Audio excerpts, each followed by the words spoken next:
ஒரு சின்ன ஊர்ல ஒரு குடும்பம் இருந்தது.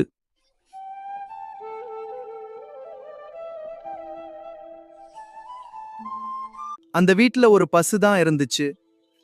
ஆனா அது கொடுக்கிற பால் ரொம்ப கம்மி.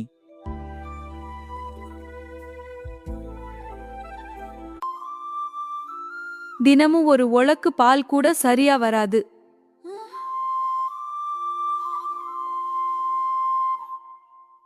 ஆனா அந்த பசு அமைதியா இருந்துச்சுன்னா இல்ல. பால் கறக்கும்போது திடீர்னு ஒரு உதை.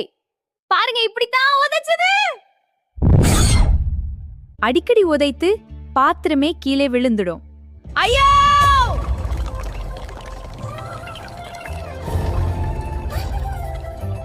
சில நேரம் பல்லே உடையுற அளவுக்கு உதைக்கும்.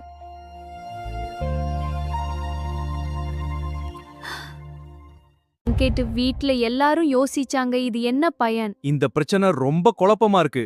ஏதாவது வழி இருக்குமா? எனக்கு பயமா இருக்கு. நாம எல்லாரும் சேர்ந்து யோசிக்கணும். அப்போ ஒரு பெரியவர் சொன்னார், பொறுமையே உயர்ந்த பண்பு, ஒற்றுமையில் பலம் உண்டு, உறுதியுடன் செயல்படுங்கள். கொடுக்கிறதோ உழக்கு பால் உதைக்கிறதோ பல்லு போக.